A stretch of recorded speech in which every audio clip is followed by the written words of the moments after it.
Hello BookTube, hello friends, welcome to LizziefayeLovesBooks. I'm Elizabeth, and today as I'm filming this, it is Sunday afternoon, May 19th. Just late last night, I finally uploaded my April wrap-up. I had filmed that video, or most of it, like 2 weeks ago, and it just took me forever to get it edited. And on that same day, I also filmed a wrap-up for the Amish in April Readathon, and I told you all that I had read for that readathon, but half of that video disappeared. So I had every intention of getting that one done first before my April wrap-up, but I didn't have enough space left on my SD card to film it. So I'm filming this today, and I know that really only a small percentage of you are even interested in this or even going to click on this. So if you clicked on this video, thank you. And so I thought I would just real quick talk about the last couple of Amish books that I finished. Most of the books I read, I did cover in the updates that I gave you during that week of the Amish in April Readathon. And I went back and watched my third update, and I didn't even realize that I had also told you about the books that I was reading and finishing at the end of the month. So anyway, I covered more than I realized. But in the month of May, I have read another Amish book, and I finished the print book that I started during the Amish in April Readathon. So just quickly, I'm going to go through all the Amish books that I read. I'm not going to go into big detail, but if you want to chat about any of these books, please just leave me a comment. And if you are interested in finding out more about any of them or whatever, then just let me know and we'll chat about them. But I just feel like I won't have full closure on the Amish in April Readathon until I do this wrap-up.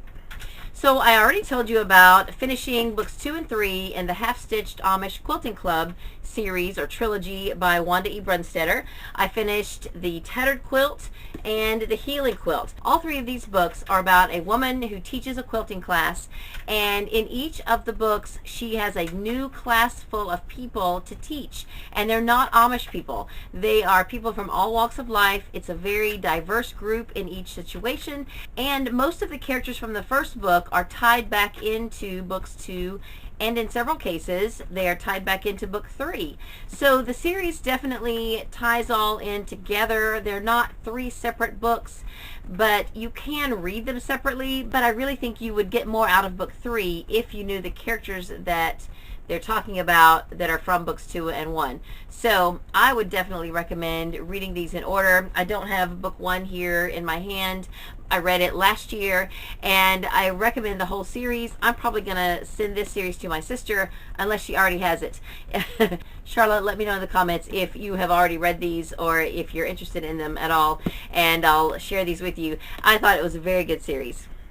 Then another series that I was attempting to finish, I only got 2 done, I still have 2 left and a novella to read, is the Amish Quilt Shop series by Isabella Allen. I had thought that I would really focus on this series, and I could have probably gotten more done if I hadn't picked up a couple of other books, but it's okay. I wanted to get several books read from a few different series, and I'm happy with what I got read. So at some point this year, I do plan to go ahead and finish this series so that next year for Amish in April, I can read the Amish Candy Shop series by Amanda Flower, who is also the same person as Isabella Allen. So anyway, I read Murder Simply Stitched, book 2, and Murder Served Simply, book 3. And this is a Christmas themed book, but it was totally fine to read it out of season. I enjoyed them both. Now, if I hadn't picked this up, I would have gone ahead and listened to the next one of the Amish Quilt Shop series, but I was really curious about this. In hindsight, kind of wish I'd gone ahead and read more of the other series because I didn't enjoy this all that much. I still have neglected to go back and see what Sarah thought of this because she read this book last year. I just got a little frustrated with the main character because he would not reveal to his love interest how he knew her and that he had known of her before meeting her, and he just kept putting that off. And I know it was kind of a plot device to keep the story moving, but I just didn't think it made a lot of sense for him to not tell her because I knew it was going to blow up in his face in the end, and it did. They worked it all out, of course. There was a happy ending, and I will plan to continue reading the rest of the series, but the Forgotten Recipe by Amy Clipston was not my favorite book of the week. And that being said, I'm not sure what my favorite book of the week was. I enjoyed all of them, some more than others. Maybe the Tattered Quilt would have been my favorite. I don't know. I haven't really thought that all through.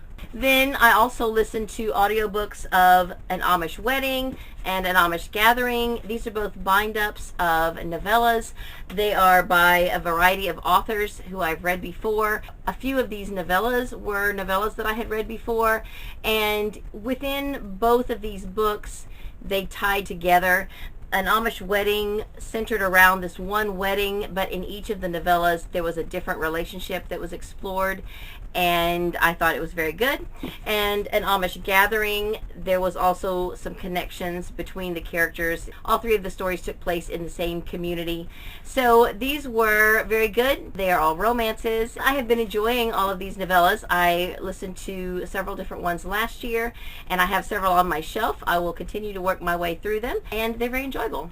So during the week, I started The Christmas Remedy by Cindy Woodsmall and Aaron Woodsmall. This was sent to me by Waterbrook and Multnomah when they sent me some advanced reader copies of some other Christian fiction. This is a finished copy. When I asked the rep if they had any Amish books in their catalog, this one was the most recent one, and she sent it to me. So I didn't mind reading it out of season. Normally, I try not to read Christmas books out of season, but I wanted to go ahead and get this read so I would know whether or not I could recommend it to you for next Christmas. And I think I gave it 4 stars. It would probably be maybe a 3.5, just simply because, again, there was a conversation that should have happened sooner. The main male character was keeping something from the main female character that he should have told her much earlier. He didn't wait till the end, which was good, but there was one part where he made the statement in his, because you can kind of hear his thoughts, and he made the statement, well, now is not a good time to tell her. And I was thinking, yes it is. This is the time to tell her this right now. And so thankfully he did tell her, I think within that same chapter, but I was just yelling at the book saying, yes, this is the time. And the reason that he didn't tell her right away is because he had some other stuff he wanted to get off his chest first. And, you know, it's all in the name of fiction, but had it been real life, he really should have told her much sooner. So that was just one little part of the book, but overall I thought the book was good. I enjoyed it. It's about a young Amish woman who wants to be a pharmacist, and her bishop has told her that if she wants to pursue this career, she should not marry, because if she marries, she needs to devote her life and focus to her husband and children and not a career. So there's a young man here who is very interested in her, and they have to work things out because he has to decide if he really cares enough about her to let her have this career, and she has to decide if she is willing to give up the career for him if that's the case. So they work it all out, and I thought it was a very interesting dynamic, a little bit different than other Amish books that I've read. So I am interested in reading more Cindy Woodsmall books. This one takes place at Christmas, but really doesn't have that much to do with Christmas itself. I think it could be read at any season and be enjoyed the same. By the way, if you can hear any tapping in the background, it's my daughter Emily. I'm having to keep her in here with me while I'm filming. I'm having to watch her like a hawk because she keeps taking her helmet off, and she's been falling a lot more lately with drop seizures. We only have a week and a half until her brain surgery, and I'm just trying to keep her out of the emergency room between now and then. So I am sticking to her like glue and making sure that her helmet is on if she's walking, and I just don't want to have to go to the ER today, so I have to deal with a little bit of noise in the background.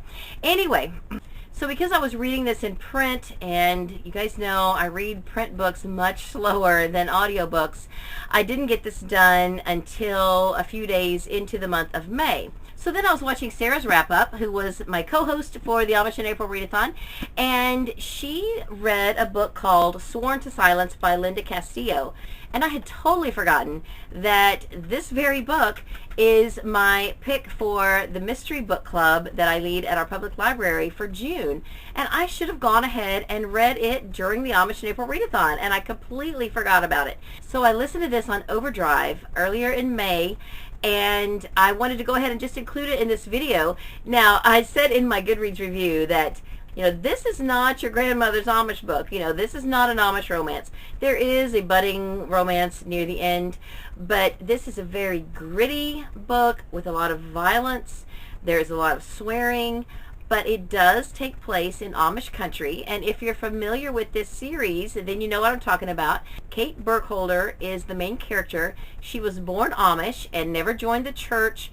Then at the age when you have to decide one way or the other, she went into the English world, went to college, and went into law enforcement. So now she is back in her hometown where her siblings live, and she can speak Pennsylvania Dutch, so she's able to communicate and talk in their language, but she is definitely left behind her Amish lifestyle. She is not Amish, and it makes for an interesting dynamic. Now, I haven't decided yet if I will continue to read any more of these books or not. It was very compelling, but also very gritty, and I don't tend to stick with a lot of stuff that is just really dark and gritty. Although I do read the J.A. Jance books, and some of those can get gritty as well, but she leaves out most of the foul language there too. This one had grittiness and a good bit of foul language and a little bit of steaminess. So all of that rolled into one book is a little more than I particularly enjoy.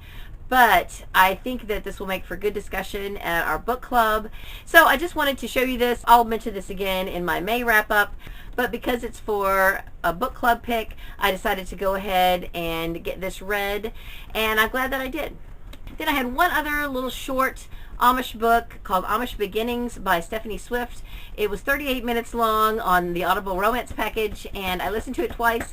So that rounded out my 8 books that I read during the Readathon, and then I had the Christmas Remedy, which I finished later, and then Sworn to Silence, which I read in May. So altogether, that's about 10 Amish books that I have read or listened to recently, and I'm really happy with getting all of these done. So let me know what Amish books you read for Amish in April, and if you've never read any Amish books before, but some of these sound interesting to you, let's chat about them in the comments. So for now, that's all I have for this video. I hope you're having a great day, read a good book, and God bless you.